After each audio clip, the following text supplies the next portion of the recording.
thank you for coming out this morning. Of course, despite the weather, there's always a good turnout in Maine. I say nothing holds us back. Everyone just gets in their Subaru and they get here. So, yay. And even despite the speed on 295 being reduced, apparently no one reads that. But we're all here and safe and going to have a great conversation about energy.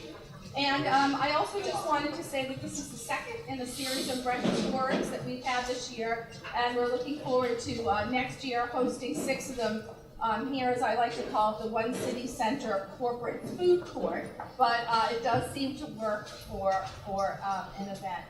It's my pleasure to introduce you to our moderator, Carol Coultas, who is our relatively but not so new business editor, and we're delighted that she joined us at the Press Herald. I hope you've had an opportunity to see the improved and expanded business coverage that we're offering on Tuesdays and Thursdays in the Press Herald.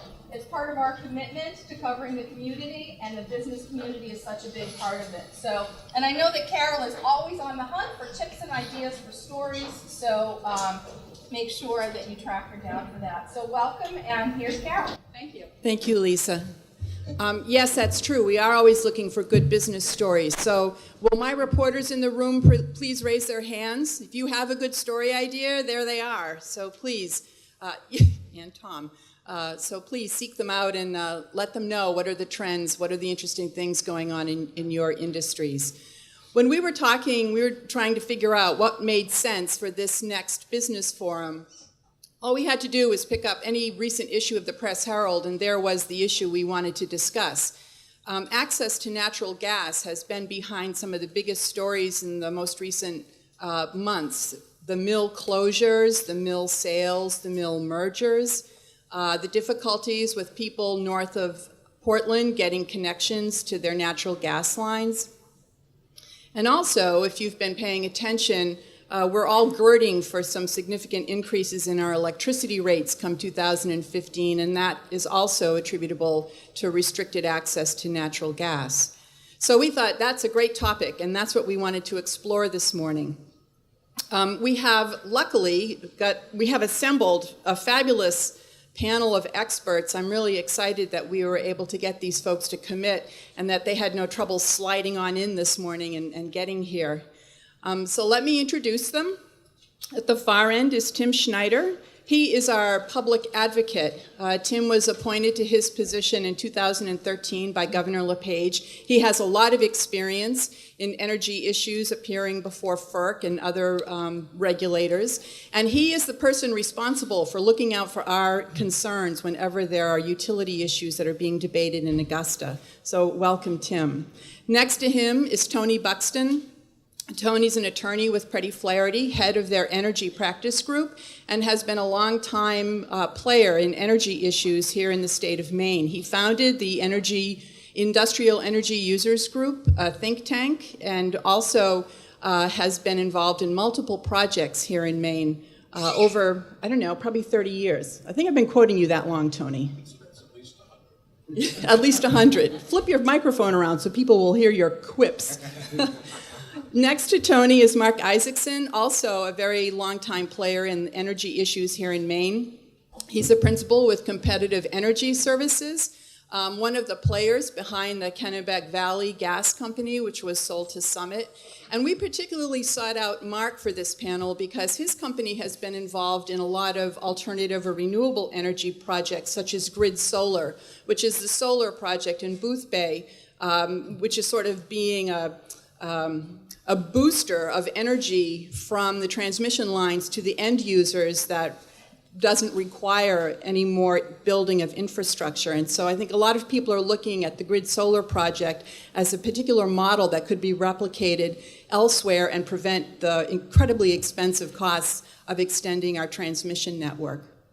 And then next to Mark is Greg Cunningham. He is senior counsel of the Conservation Law Foundation. He has been also incredibly active in energy issues on a New England-wide basis, and is sort of the voice in the wilderness asking us to take a long-term perspective on energy issues and not always being distracted by the short-term promise that something is going to deliver low-cost energy to us here in New England. So thank you, all of you, for joining us this morning. I'm joined by Tux Turkle, who also has had years of covering energy as an issue here, and that is incredibly important for any of you who have been paying attention. Energy is a complicated issue because it is regional in understanding where it's generated and how it's distributed, and that's why everyone should have this handy-dandy map that shows the existing natural gas network here in the Northeast, and I think it will help frame our conversation talking about natural gas from that perspective. And just a word about our format. I think that these forums work best when they're conversations, so I encourage all of our panelists to comment on one another's insights and observations. If you have a question in the audience, please ask it as it occurs. We will have some time at the end for a Q&A, but really, I think it's most engaging when we have a conversation. And so to get the ball rolling, I'm going to ask Tux if he would just kind of orient us and then pop off the first question. Sure. So thanks for coming out on a stormy December morning, and we appreciate that all the lights are on here in downtown Portland. Some of you may recall that early in the month the lights went out in downtown Detroit, and pundits were saying the last taxpayer finally left Detroit and literally did turn off all the lights. We don't face that issue here, but that doesn't mean all is well. Half our power is generated by natural gas, and last winter there wasn't enough gas during the coldest days to run many of the power plants.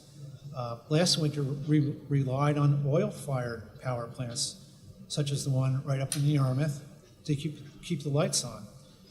I live in Yarmouth, and I can tell you that last winter I stopped checking my thermometer in the morning. I would just look outside the window, look towards Cousins Island, and if I saw smoke, I knew I should wear a really heavy jacket.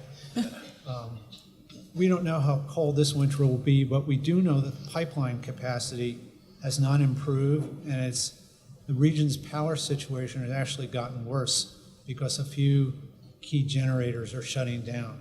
So in a nutshell, that's the factor behind the rising electric rates.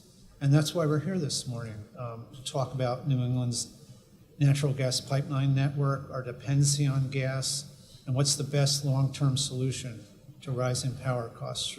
Should we build more pipeline capacity, and at what cost? Who should pay those billions of dollars, and how? And are there other solutions that don't involve natural gas? So I'm going to start by asking Tony to help explain from his point of view why spending billions of dollars to expand the pipeline system would actually pay off for people in this room through lower electric bills. And could I just ask everyone to get close to the microphone so folks in the back can't hear us? That's okay. Thank you, Tux. Thank you, Lisa and Carol, and this terrific reinvented newspaper called the Portland Press Herald for having us here today. This is what a good newspaper should be doing, and it's great to be part of it. To answer Tux's question, I want to begin by noting that in Bucksport, Maine today, there is an eerie silence. And what's missing is the operation of a mill which for decades produced paper and energy. It still produces energy, but the paper machines are all shut down, apparently for the final time. That is a consequence of what we're talking about here today. And it means that we live in an interesting moment. And the moment is best characterized by the opportunity to view how we make a decision as a society to make the decisions, to build the infrastructure we need to simply move forward in a positive way. The answer to Tux's question is that we should build gas pipeline capacity in an amount which provides a financial advantage to ratepayers throughout New England, including obviously Maine. There are a variety of ways to go at this, but what is clear now is that in 2013, for example, New Englanders paid $3.6 billion more for electricity alone, not just gas, than they would have if we had enough natural gas pipeline capacity. I've passed out a couple of documents that I'll refer to throughout the day. One, it begins with the Coalition for Lower Energy Costs document and has some unrelated documents attached to it. And the second is a copy of a document published in 2001 by my friends at the Conservation Law Foundation. In that era, my clients, represented by me, and many others supported an effort led by the Conservation Law Foundation to restructure the utility industry in New England. And the reason CLF gave, and which they articulate in this document, for their leading that effort was that it would result in the shutdown of oil and gas-fired power plants that were old, expensive, and highly polluting. And CLF was right. It has done that. Unfortunately, we built 20 to 25 natural gas-fired power plants, and we built no more natural gas pipeline capacity of any significance coming from the south to fuel those plants. And so the result is that on the coldest winter days, we need 4.2 billion cubic feet of gas to serve heating needs of homes, institutions, businesses, and we need another 1 BCF to serve power plants. And we have 3 BCF of capacity. So all we're talking about here is whether we decide as a society to build the pipeline capacity necessary to sustain what we deliberately built to get ourselves off oil in New England. Next person who wants to take Anybody that. Greg? agree with that? I'm happy to step in, having been called out again by Tony. It's a pleasure. I may get a lot of mic time because I may be reactive to all three of these gentlemen. Thank you, Portland Press Herald, for having us, Carol and Tux. This is, obviously, these issues need to be debated publicly. The public needs to be aware of as much of the issue as possible. These are very complicated. There are a lot of nuances, and I'm going to try not to get too into the weeds about them. They're complicated such that I think there's a tendency to oversimplify parties' positions. And so our organization, I think, has been panned as the anti-gas organization, Enviro Group, what have you. The reality is we're not anti-gas. Gas is going to be a component of our energy infrastructure and our energy solutions for some time to come. With that said, Maine has goals related to climate change. We have committed, along with all the other New England states and the Canadian provinces, or the eastern Canadian provinces, to reduce our greenhouse gas emissions by 80% by 2050. So in 36 years, we need to have reduced our greenhouse gas emissions by 80%. It's with that overlay that we look at proposals coming from companies and from our own Public Utilities Commission to massively overexpand natural gas with some skepticism. And we urge that the public and that our regulatory officials ensure that that goal is kept in mind as we march forward. So we're not opposed to natural gas. We're in favor of, to the extent natural gas is needed, ensuring that we're maximizing how it's used today. Make the best use of the pipelines that we have today, which we can get into more detail, I'm sure, as we discuss this, is not happening today. Neither our markets, nor the physical use, nor the commercial mechanisms that are in play today allow for the most efficient use of the existing pipeline capacity. So let's get that right first. Let's maximize our energy efficiency. The state of Maine recently, 2 years ago, approved Efficiency Maine Trust's triennial plan, and it reduced it by 25%, virtually without explanation. So there's an increment of advantage we could take. There are a number of programs that Maine could enhance as part of ensuring that we have clean energy to make up for any increases in dirty energy. Natural gas is dirty energy. You will hear it portrayed as clean, but it is a carbon intensive fuel. And while it will mean some improvements in certain instances, I think a critical statistic that really gets to Tony's comment about what CLF was advocating for in 2001. Yes, in 2001, we needed to get off of coal. And so natural gas was the next increment down on the carbon slope.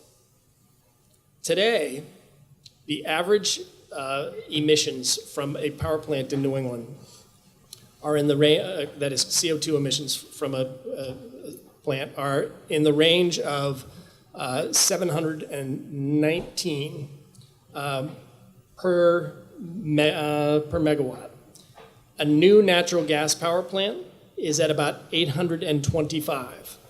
So to the extent that we increase the amount of natural gas into New England, increase the number of natural gas power plants, it is a net increase in our CO2 emissions from the electrical sector. So That's problematic. So Greg, maybe Mark and Tim also, but Mark maybe first can comment on to what degree, because his group is involved with both gas and renewables, to what degree that balance seems like it could go forward. And Tim, both of you have testified in the state's case on this issue. To what degree, ratepayers should be involved in this gamble? Me first. Well, again, I'd like to second the thanks to all of you for coming and to the Press Herald for hosting this meeting. I've been at this about 35 years. I have a dog in at least 3 sides of this fight. I am a hydro producer, owner, and developer, and in that capacity, I have an interest in constraining natural gas pipelines and boosting the price of electricity in New England. I am a partner of Competitive Energy Services, and in that capacity, we represent buyers, large, small, and intermediate of energy, and we have an absolute interest in defending the interests of our customers in lower electricity commodity prices in New England. I'm also a partner at Grid Solar, where our interest is in finding low-cost alternatives to transmission solutions.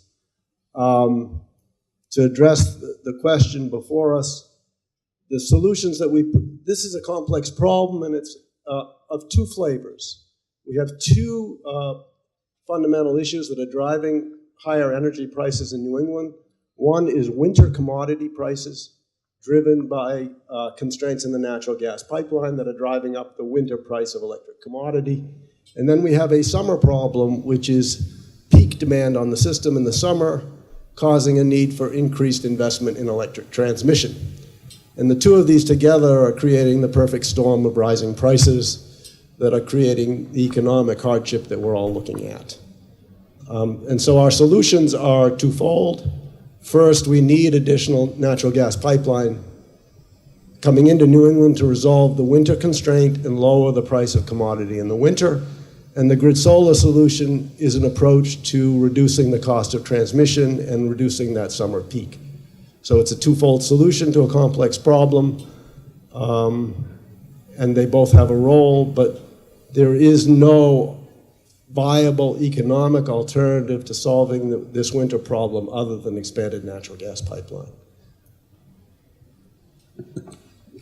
So I will be the last to add my name to the list of people thanking Tux and the Press Herald for organizing this. In particular, as someone whose job it is to represent the utility-consuming public, we are absolutely reliant on the work of people like Tux to explain these issues to the public at large and elevate the debate. And so I really appreciate both this forum and the ongoing work the Press Herald does to inform the public at large. I think there is a tendency to, because we're talking about a fossil fuel issue, and then, well, there must be a renewable answer to the same problem. But in the case before the PUC, we put our consultants on this, and Mark and Partner Rich did some similar work on this to say, okay, let's try and figure out if we try and develop a renewable solution to this, what does it look like? Let's say we assume all of the renewable energy that's planned to go into service in the grid over the next 4 years happens. What does that actually get us? And it gets us according to our consultants, about 70 or 80 MCF a day of gas pipeline. So just in terms of the scope of the problem that we have here, we have a 4 BCF demand. That's just a tiny, tiny sliver of the problem. There's not an obvious renewable solution to this. And similarly, CES, on behalf of industrial consumers, did some work to say, let's see, imagine we add 1,000 megawatts of additional renewable generation. What does that actually get us? Does that solve the problem? It gets you about 200 MCF a day of gas. That's probably the most optimistic test. So I think while there's a tendency to frame this as a fossil fuel problem, well, there must be a renewable solution that we can just plug into that problem. It's not, there's not an obvious solution here that works that way. And we're really dealing with a fundamental market failure in New England that no one really anticipated, no one planned for, and now we have to solve. Right now, as Tony described, we have natural gas-fired generators who have no pipeline to serve them. There is not an obvious market mechanism to make that happen, for the generators to buy that firm capacity without, for that firm pipeline capacity without dramatically increasing prices through another market mechanism. So that's the problem that we have before us right now in the market that we've set up and created. And I think right now, I guess what concerns me is the time for reasonable conversation is coming to an end. When people assume that the problem is in the future, in 2015 or 2016, we will have high prices. We're seeing those prices right now. In New Hampshire, they're seeing their retail supply go up by 100%. We think about it in Maine, for every cent per kilowatt hour costs the average residential homeowner about $5. So in Massachusetts, their retail supply rates went up 8 cents. So that's $40 out of every homeowner's pocket in Massachusetts. And when you see price increases like that happen, the conversation doesn't moves away from a place of reason to a place of instant reaction. What are we going to do about this problem? And the solutions become more and more radical. I think now the approach to date has been pretty measured. Let's identify the problem, a shortage of gas pipeline capacity, identify what we need, an incremental pipeline capacity to solve that problem. But it's in the debate now, right? In the regional debate right now, whether we've made a mistake by going to restructured electricity markets, really, really dramatic solutions to solve this problem. And when we have, I think, what's a reasonable solution on the table, we should really look hard at that solution. So let me ask a follow-up question. Since we talk about this as a regional issue, a regional problem, Tim, you're talking about increases in Massachusetts and New Hampshire. Those are headed our way in 2015 and 2016. Is there a decision-making process that has that regional scope? Because when I think about how we discuss energy issues in Maine, it's always sort of with a Maine lens. We talk about what we can do as Mainers with the supply of energy and how we can generate and how we can transmit. But it's really a regional issue. So is there a superstructure is this being debated in a regional way that there could be solutions there's a consensus around? Yeah, I think your description of the problem is absolutely correct. This is a regional problem, and the best solutions will be regional solutions. The primary forum where those debates are happening, although there are forums like this happening all around the region right now, is through the New England States Committee on Electricity, which includes representatives from each New England state, and they are developing proposals to try and address this problem with mixed results. I think there's some real questions about how to implement a regional solution, but there are people working on it, and that's the primary forum where those debates have been happening right now. Many people are discussing it, but there is no entity with the absolute authority to implement this solution. And I think that's one of the core issues here. We have an ISO New England, which has ultimate authority over our electric grid, but there is no similar authority on the gas side. And I would add, when it comes to paying for these solutions, the regional approach, which heretofore and to date has essentially been an amendment to the regional electricity tariff to place that cost on regional electricity payers, there's a real uncertainty about the legality of that approach. And FERC has sent some signals suggesting that it's not interested in it. Various states, including Massachusetts, have expressed from their Attorney General's office some skepticism about it as well. So while I entirely agree that energy policy in New England needs to be developed, and this needs to be a complete, comprehensive approach, both the complexities of the politics of 6 states coming together and seeing a common vision, and then the means of paying for it are complicated. So that process is bogged down now in the region, but there's a process going right now on the state to ask whether Maine ratepayers should spend, up to $75 billion a year to try to increase pipeline capacity. So Tony, with the confusion in the region, why should Maine step forward? The first reason, Tux, why Maine should step forward is that that's how the New England effort got going. The Maine legislature passed the omnibus energy bill with the support of many of the people at this table and many of you in the audience, which provided in part of it for a process for Maine to decide whether or not to invest up to $75 million a year to purchase up to 200 million cubic feet of gas pipeline capacity. That gave Tom Welch and Patrick Woodcock of the LePage administration and Tim, when he came on board, credibility in New England. They had money in their pocket. They were viewed as a serious player. And frankly, Maine hasn't always been viewed as a serious player in New England, particularly by the 2 big guys. Who are the 2 big guys? Connecticut and Massachusetts. Okay, just checking. Yeah, in Rhode Island.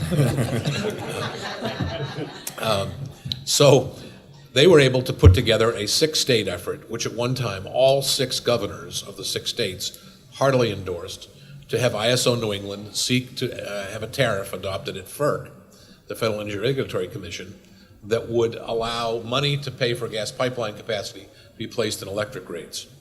To answer Tux's question, which I haven't deliberately avoided, the reason why Maine should do this, the second reason is that it makes economic sense and there's no one else to do it.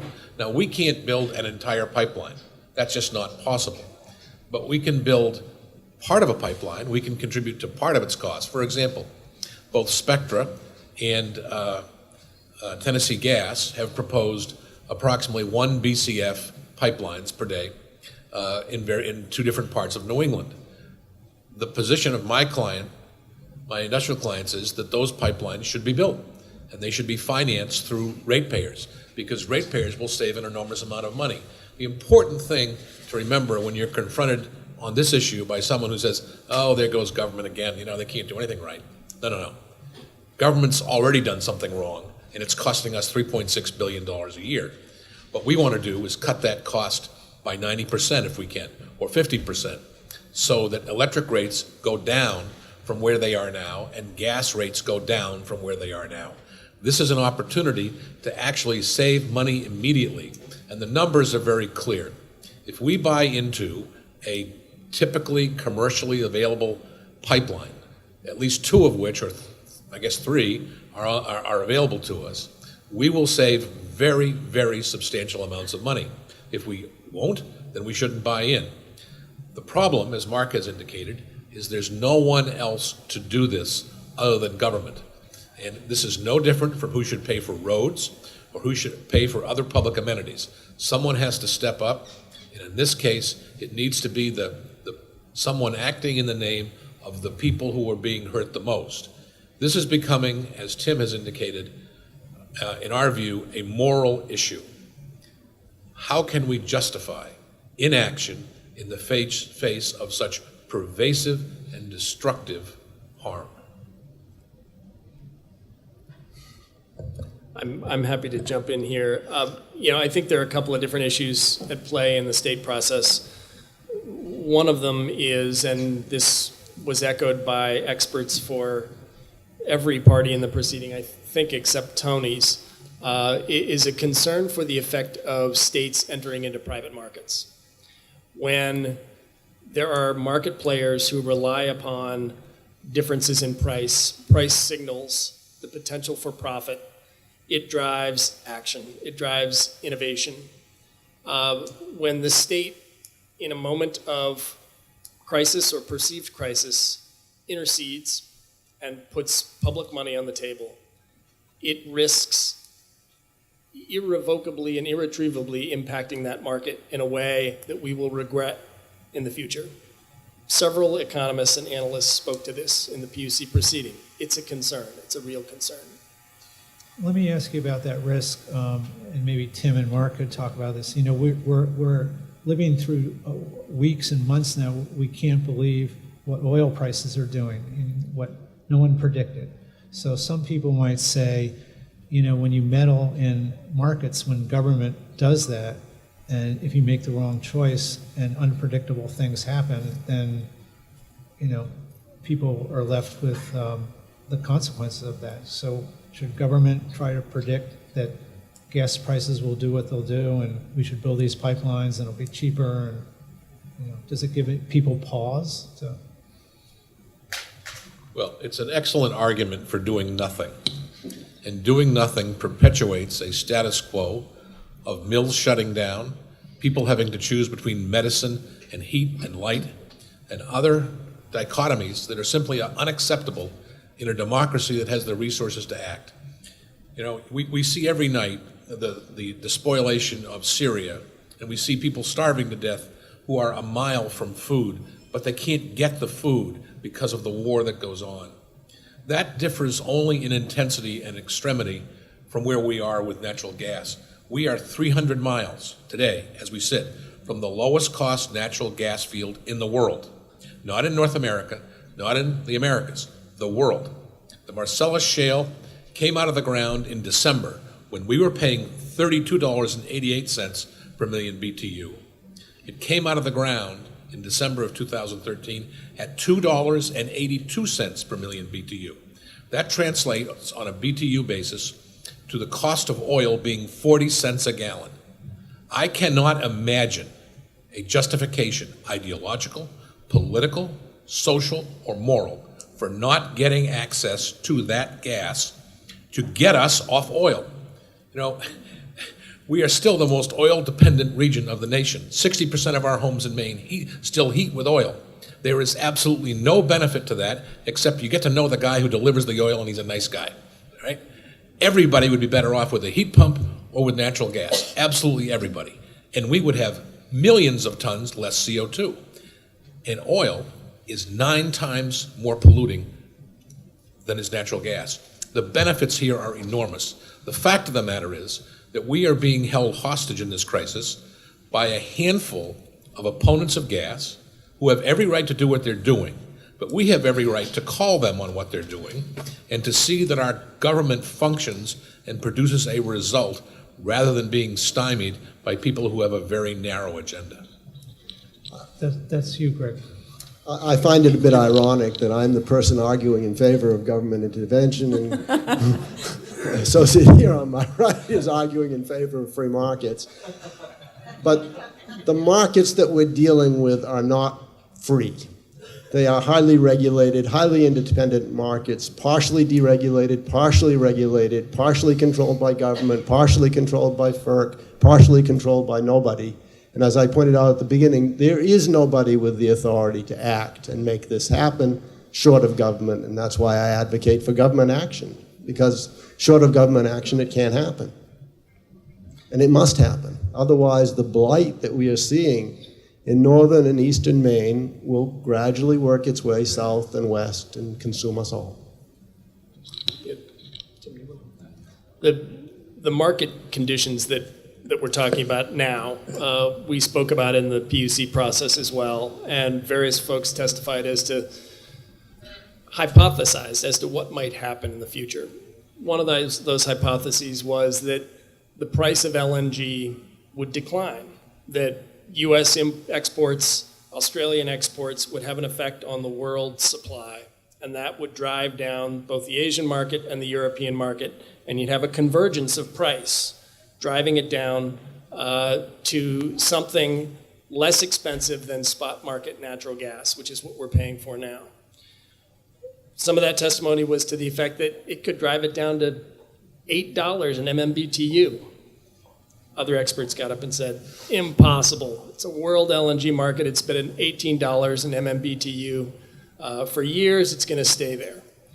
In November, the price of LNG was down to $10 an MMBTU. And that's before the 8 or 9 export facilities in the United States have been permitted. LNG is a possible alternative. We have pipelines from the east coast of the United States westward that we're not using because LNG is not currently available. That is a cheaper alternative to a new $1.5 billion natural gas pipeline. So the price of oil was another thing that was talked about. You all have seen in the news, the price of oil is rapidly declining. These are market factors that are very hard to predict. And when somebody comes in and says, magic, we have the answer, and it only requires you to spend $1.5 billion over the next 20 years, and if the bet goes bad, you own it. You need to be skeptical. Let me be clear about the pricing here, if I may. The only situation in which the state of Maine's investment or anyone else's investment in this circumstance in natural gas pipeline capacity is where the basis differential, the premium or tax that we pay because of the constraint, goes to zero. In other words, disappears. When that happens, however, we will have caused $3.6 billion worth of cost to also disappear. So there is no way, unless we blow the numbers in the calculation, that this turns out to be a bad investment, right? The numbers that we've provided on these sheets attached to the Coalition for Lower Energy Cost include 2 charts prepared by Mark Isaacson and Rich Silkman of Competitive Energy Services and submitted in the ongoing PUC case. And I won't go through those because they're charts and they're dry, but they basically show that the payback on this kind of investment, even with very conservative assumptions, including using the new numbers on LNG and oil that Greg talks about, ranges from 4.3 to 8.7 years. All right, that's a professional analysis of the payback on this, and the benefits are very positive. Big numbers are getting tossed around, and Tony mentioned we spent, Greg says $1.5 billion on a gas pipeline. As Tony mentioned earlier, we spent more than $3 billion last year on increased electricity costs attributable to the natural gas pipeline constraint.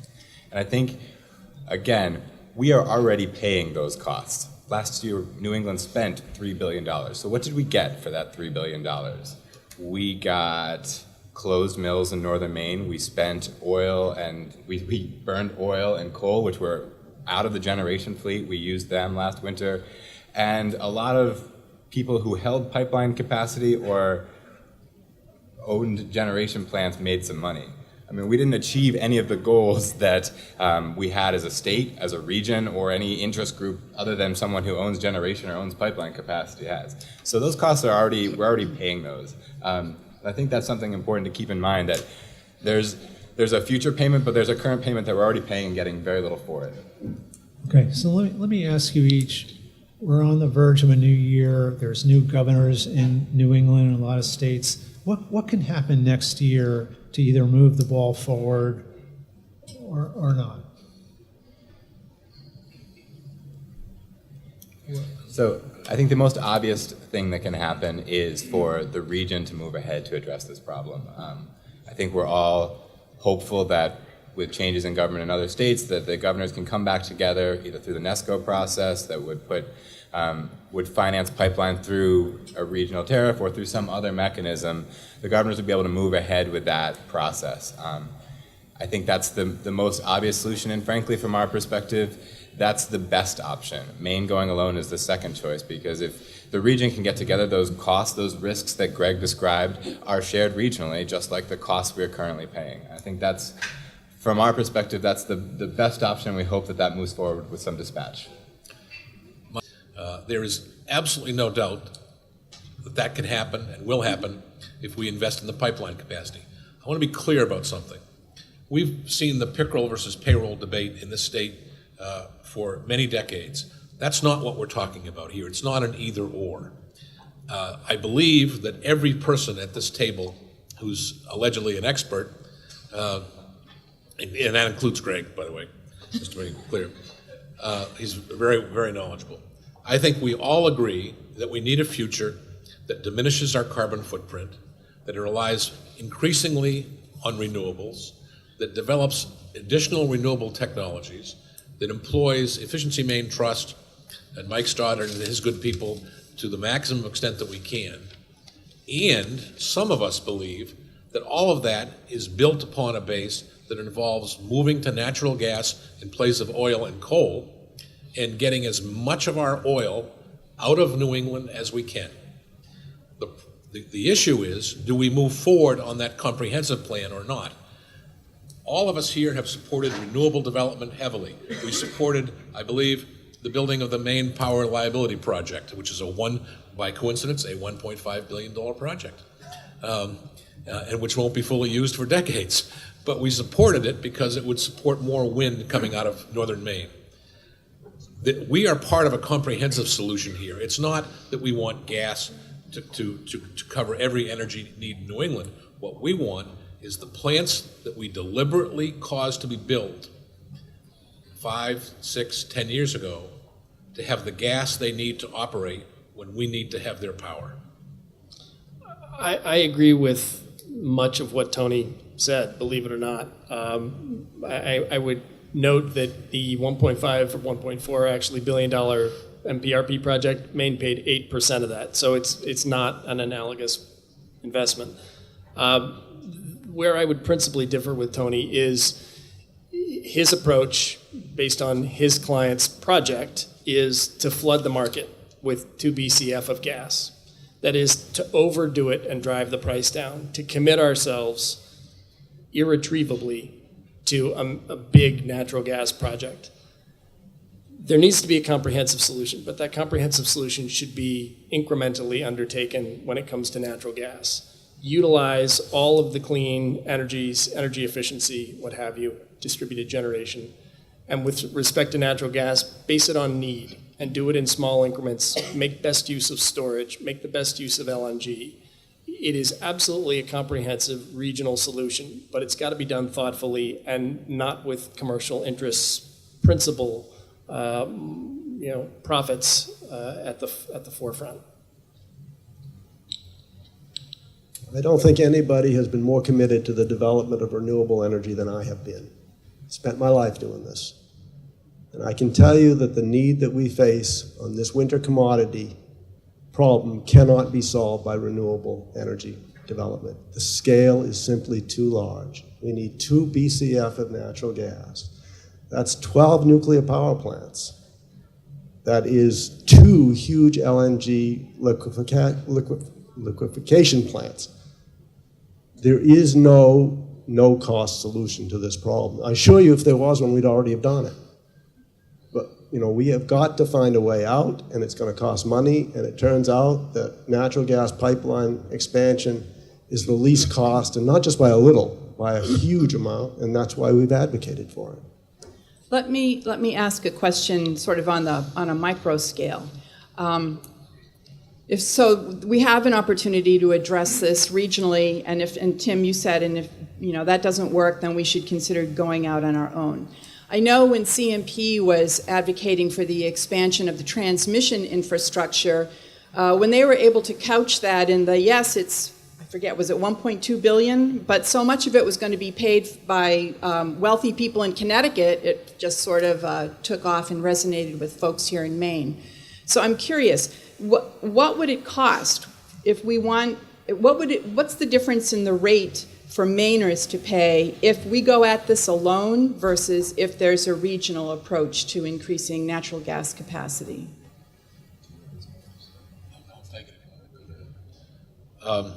Tim and I have decided that I will answer, but the person who really ought to answer is Mark.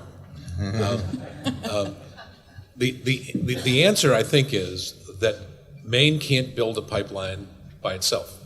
200 MCF is the most we can buy. Any pipeline is going to be 800 if it's done on an economic basis or more. So the result is we buy the right to use a portion of that pipeline. And so the costs regionally or for Maine should be about the same, in my view. I don't know, Mark, you may have a different view of that.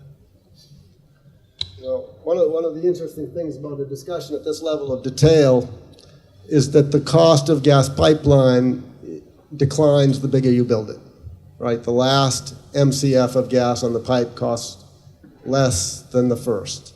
Similarly, the benefits that you get from adding gas capacity decline as you add more. The first MCF you add to the system has the greatest benefit, and the last has the least benefit. And so the question of how much you should build, who should pay, not who should pay for it, but what's optimal gets to be very complex and is almost an exercise in game theory as to who builds first, who pays first, and so on. And ultimately, there really is no answer to that kind of discussion other than the basic answer is it needs to get done. I wasn't deliberately dodging the question, but I think for the reasons that Mark described, it's very difficult to calculate. It will cost you 1 penny more. And this is exactly the analysis that the Commission is undertaking right now, because the Maine statutory authority to purchase gas pipeline capacity requires that it provide benefits to customers. So they're going to do that math to the best they can and try and figure out, and I think not move ahead if it costs customers more than they benefit from it in reduced electricity prices and other benefits. I mean, that's the test that they are going to apply. So, and as a ratepayer advocate, we're not suggesting that the state or the region should move ahead if it's going to end up costing customers more. But we are facing existing costs that we need to address, existing market failures that we need to solve. And if this is the best solution to do it, we'll know because the benefits will outweigh the costs. I would want to make clear, if I may, excuse me, Greg, that this is not public power. This is not the state getting into the power business. This is no different than if we had not deregulated generation. If we hadn't deregulated generation, utilities in Maine would be going out and signing contracts for long-term supplies of natural gas, and we wouldn't have this problem. Our rates would be much lower. Okay? Do we want to go back to that? Well, lots of people say no. Things get pretty desperate, that might happen, you never know. But the structure is no different. Ratepayers pay no matter what the structure. We are the guarantors. Our willingness to consume energy are what makes the lawyers and the bond issuers do their business. The other comment I want to make is on the small bite theory that you've heard CLF articulate without calling it that.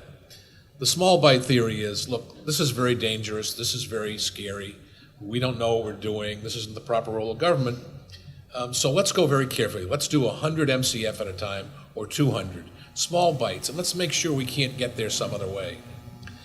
This is just another name for doing nothing. If we do 200, or 400, or even 600, we will barely make a dent in what events are casting upon us. For example, someone said, let's do 400.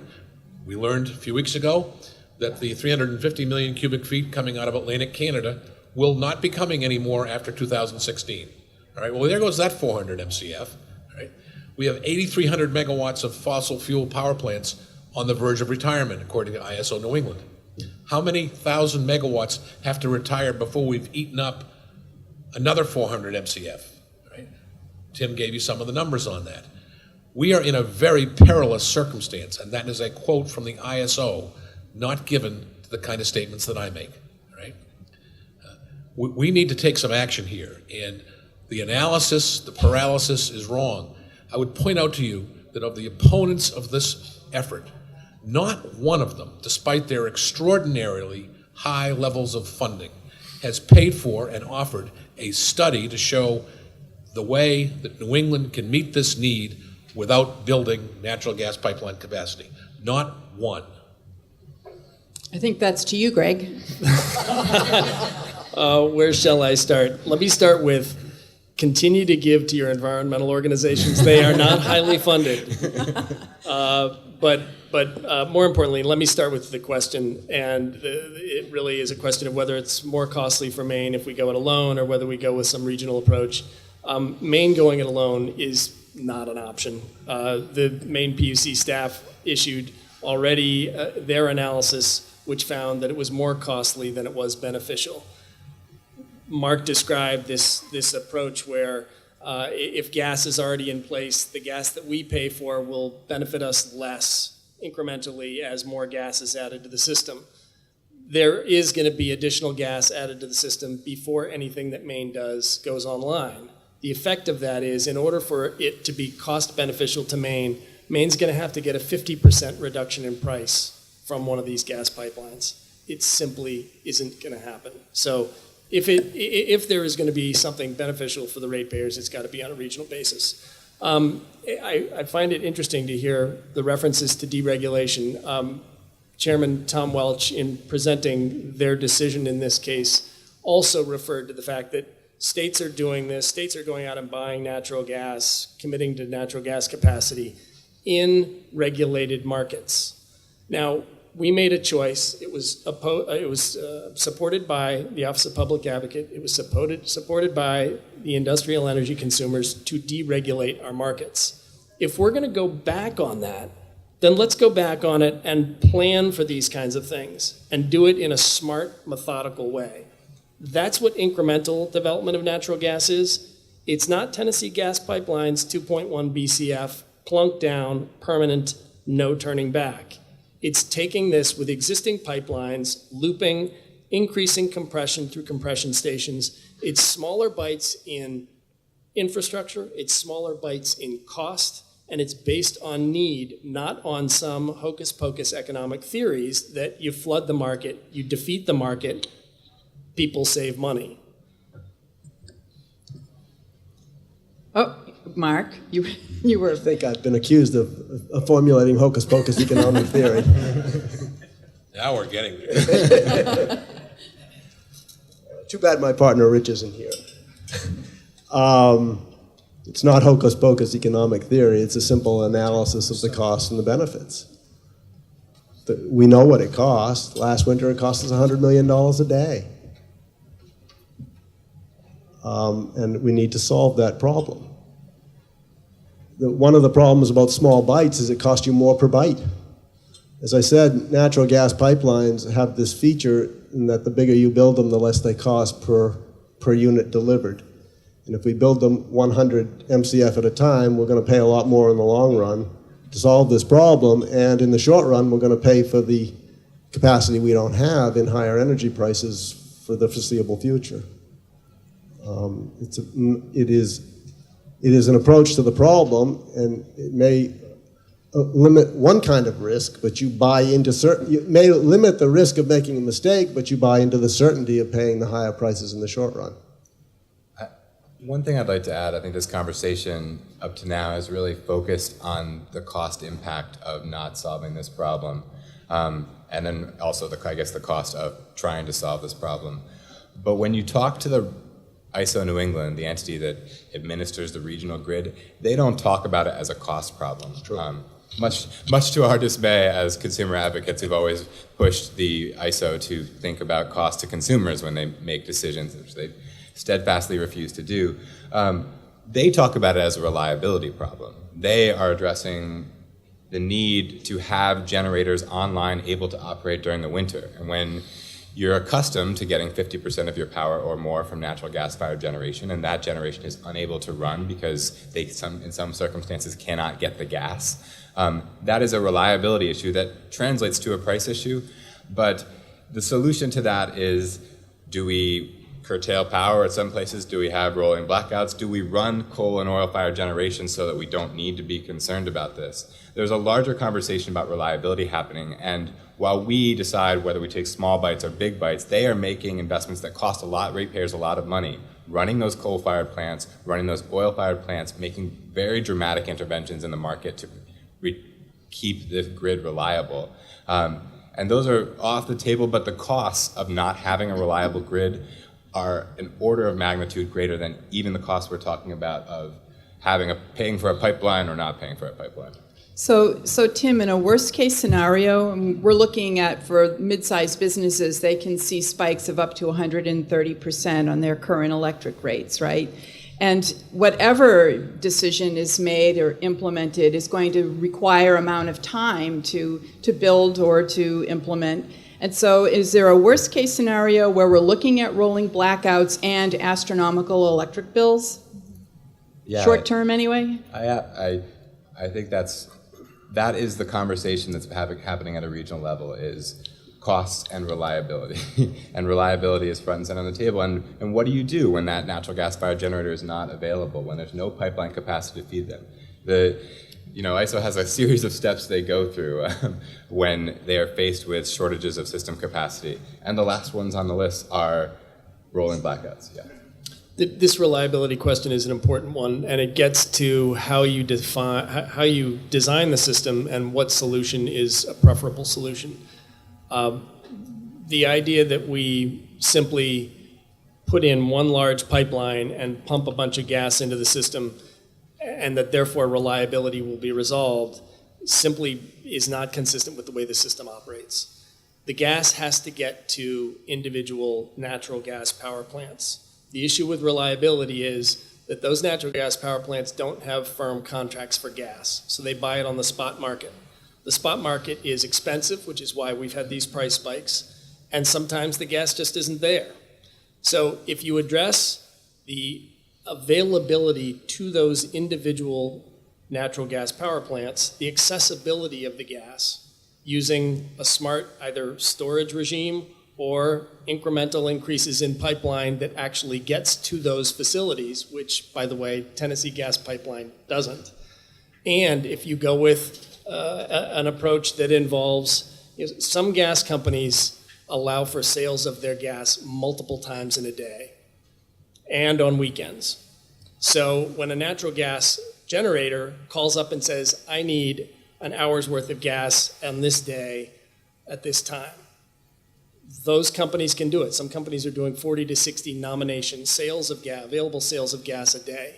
Other companies like Tony's are doing it once a day, maybe twice a day, and not on weekends. And so what we saw in Mid-Atlantic, in the PJM area, which is Mid-Atlantic's version of ISO New England, was this winter, there were gas generators calling up, wanting gas, and they could only buy it for 3-day periods. So they had to commit to running their gas plant, even though they had a 2 to 4 hour window in which they needed to address peak demand. They had to buy 72 hours worth of gas, run for 72 hours, and bill the ratepayers for it. It's a problem with the system that has to be resolved, and it's a problem with the design of the solution that is in our hands. It does take a little bit of time, concede that. It may mean increased use of oil in the short term, which, needless to say, my organization doesn't relish. And it may cost us some additional money, but rushing to a solution that costs us a lot now and that we may regret is really concerning. 2 comments. First, a little bit of the technical thing here.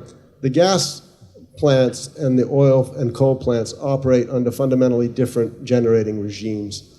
The gas plants are relatively easy to start and stop. The oil and coal plants are, for the most part, steam plants, and they have long ramp up times and long ramp down times. And so when you make a decision to run an oil or a coal plant, you make a decision to run it for many, many hours, even though your need may be only a short window of a few hours. That's one of the reasons why the electricity prices last year were so expensive, is that we had to run these oil plants for days instead of hours, as we would have done with a gas plant. The second is to Greg's argument that you need to have the pipeline go specifically to the plants. Look, every single gas generator in New England is connected to a gas pipeline. And they're going to continue to be connected, and the reason that we have shortage and price spikes is not because they're not connected to a gas pipeline, it's because we have a constraint coming from New York into New England. That's the constraint we need to resolve. If you bring the gas into New England, it is essentially a common price pool. Remember, we are trying to solve a commodity price problem here by bringing gas from the West into New England. If we bring it into New England, the price will equilibrate across the region, because the primary user of natural gas in the winter are the local utilities. They represent about 4.5 BCF. The electric plants represent about 1 BCF of the total winter load that we're trying to resolve. That 4.5 BCF is the big nut that's going to get resolved by this additional capacity coming into New England. And there is sufficient existing pipeline capacity in the region to move the gas to where it needs to go to these generators once we get the gas to those LDCs. Thank you. I want to be respectful of the time. It's just a little bit after 9, and in fact, Tux had to go because he had an interview set up. So, but we do have time for some Q&A, but before we get to that, in case any of you need to leave, would you please join me in thanking our panelists? I think this was a really remarkable discussion. So, and actually, if